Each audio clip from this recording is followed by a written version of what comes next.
Today, I'm going to be testing fidgets. First one, strawberry fidget. I'll be playing with the giant unicorn fidget. So if you want to see it, stay with us, stay tuned, and like, subscribe, and hit that notification bell. Since it's almost Halloween, I'll be showing you a couple of Halloween fidgets. I bought this one, and this is a bat.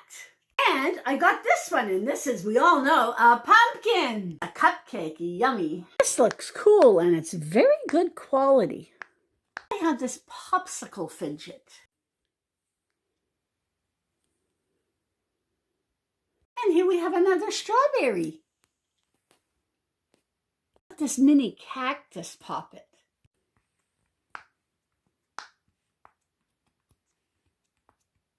This heart one looks very cool.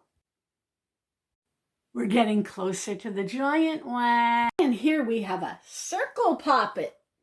Ooh, heart poppet. Love it. Before we get into the extra large unicorn, I'll give you 3 seconds. 3, 2, 1. You do it?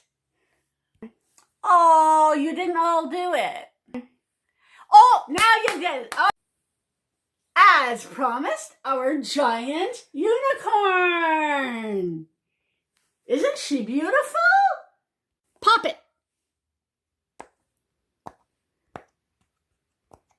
I like to do it like all over. You don't have to do it exactly in a row if you don't want to, but I mean, it goes on and on. You can have so much fun with it. Very relaxing. And these are all my fidgets.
Fidgets, and have a great happy Halloween weekend.